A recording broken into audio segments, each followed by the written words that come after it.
Hello, आप सभी को नमस्ते। आज सुबह जो नेहा जी का एक मैसेज आया था, वो उनके मामा जी का लड़का है। वो उसका नाम अमित है और वो 12-13 वर्ष का है। फतेहपुर में जो 13 ब्लॉक्स हैं उसमें एक ब्लॉक अपना एराया है। एराया ब्लॉक में ही वो पड़ता है। एक लास्ट का गांव है, बहुत ही पिछड़ा गांव है वो। हसनपुर कसार नाम है। ये हुसैनगंज विधानसभा में आता है। और मीन्स ये लोग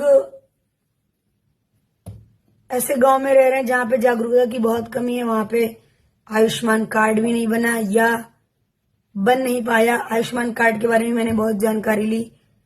कुछ लोगों ने कहा कि घर में 5 से ज्यादा मेंबर होने चाहिए, और कुछ लोगों से पूछा तो उन्होंने कहा नहीं, ऐसा नहीं है, मुझे इसके बारे में और भी ज्यादा जानकारी चाहिए। तो उनका आयुष्मान कार्ड भी नहीं बना था। और तो उसको जो बीमारी हुई थी उसके बारे में थोड़ी बात कर लेते हैं। उससे पहले मैं बता दूं कि नेहा से पूरी बात हो गई थी और उसकी मदद के लिए बहुत सारे लोग आगे आए हैं। पता चला है कि कानपुर में वो इंजेक्शन मिला ही नहीं, तो उनको पीजीआई के लिए रिफर करने के लिए कहा गया है। उनकी मदद के लिए बहुत सारे लोग प्रशासन से आगे आए हैं और जो उनकी मदद करने को पूरी तरह से तैयार हैं। चिंता करने की कोई बात बिल्कुल भी नहीं है। तो जो उसको बच्चे को बीमारी हुई है उसको कहते हैं जीबीएस, गिलियन बैरे सिंड्रोम। ये एक बैक्टीरियल इन्फेक्शन है जो कि कैंपिलोबैक्टर जेजनी बैक्टीरिया से फैलता है। ये बीमारी 10,000 में किसी एक को होती है। मीन्स ये बहुत दुर्लभ बीमारी है। अब अनफॉर्चुनेटली उस बच्चे को हो गई। जैसे मुझे पता चला था कि अरे वो तो एक छोटा बच्चा है 12-13 साल का, मैंने बहुत तेजी से इस पे काम किया। बहुत सारे, सबसे पहले तो स्पेशल थैंक्स टू अंशु भैया। उन्होंने तुरंत कहा कि जो भी है मैं फोन कॉल करा दूंगा, सारी चीजें मैं करा दूंगा, सारी डिटेल्स मुझे भेज दीजिए। तो स्पेशल थैंक्स। और उसके बाद धर्मकांति सेवा ट्रस्ट के और भी जो मेंबर्स हैं उन्होंने भी अपने जितने भी लिंक हैं, हमारे सुनील भैया, चंदन भैया और भी बहुत सारे लोग, उन सब ने, पीजीआई के डॉक्टर मिस्टर आदित्य कुमार जी, वो हमारे धर्मकांति सेवा ट्रस्ट के मेंबर भी हैं, उन सब ने बहुत आगे बढ़कर मदद करने को कहा है कि जो भी सिचुएशन होगी, जो भी प्रॉब्लम होगी, सब लोग खड़े हुए हैं। तो अभी उसका ट्रीटमेंट चल रहा है। अभी वो लखनऊ पहुंचे कि नहीं पहुंचे मुझे इसकी कोई अपडेट नहीं है, क्योंकि मेरा फोन नहीं उठा। मैंने फोन करा था। तो ये जो जीबीएस है, ये गैलियन बैरे सिंड्रोम है। ये एक ऑटो इम्यून बीमारी है। मतलब हमारी बॉडी का जो इम्यून सिस्टम होता है, जब भी हम कोई बैक्टीरिया या वायरस हमारी बॉडी को इन्फेक्ट करता है तो हमारा इम्यून सिस्टम उनसे फाइट करता है। लेकिन ये ऑटो इम्यून है। ये हमारा इम्यून सिस्टम हमारी ही बॉडी को मारने लगता है, खास करके जो हमारा नर्वस सिस्टम है।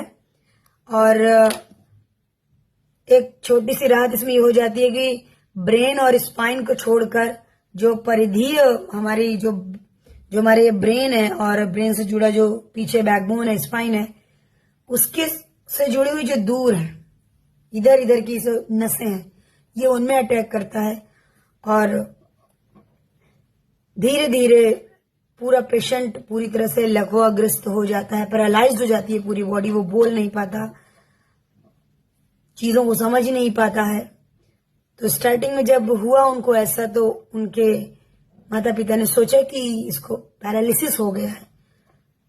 और उस समय भी डॉक्टर को ना दिखा के जो गांव की देसी दवाएं थी, उन्होंने उनका सहारा लिया कि ये यहाँ दवा देते हैं, वहां दवा देते हैं, पर वो ठीक नहीं हुआ। तो फिर खागा में दिखाया, खागा के बाद शायद फतेहपुर में दिखाया हो, फिर वो हैलेट लेके गए। वहां पर उनका ट्रीटमेंट अमितेश यादव वो कर रहे थे। और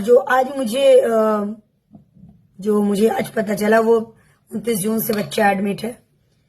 तो पता चला कि उसको इंजेक्शन नहीं दिए जा रहे हैं। तो पता चला कि मुझे कि वहां पर इंजेक्शन है ही नहीं, उस हॉस्पिटल में इंजेक्शन है ही नहीं। तो नहीं है तो उस हॉस्पिटल में रहना बेकार है, इसीलिए पीजीआई के लिए बात कर ली गई है। और इसमें जो टीका लगता है IVIG इसको कहते हैं, और इसकी कीमत 16,000 से लेके 20,000 तक है एक टीके की। तो पेशेंट के अकॉर्डिंग कितना वैक्सीन लगना है ये डॉक्टर तय करते हैं। तो पैसे की भी कोई दिक्कत नहीं है।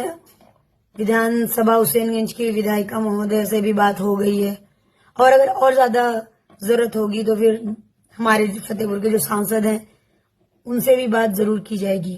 और हमारी ये प्रार्थना है कि वो बच्चा जल्दी से जल्दी ठीक हो। ये एक बहुत दुर्लभ बीमारी है, आमतौर पे होती नहीं है, लेकिन पूरी दुनिया में 10,000 में से एक लोग को ये हो ही जाती है। तो आप सब उसके लिए प्रे करिए और इसी तरह से धर्मकांति सेवा ट्रस्ट में जुड़े रहकर सबका साथ दीजिए, किसी न किसी रूप में सबकी मदद कीजिए। आगे जो भी अपडेट्स होंगे हम आपके साथ जरूर शेयर करेंगे। Thank you.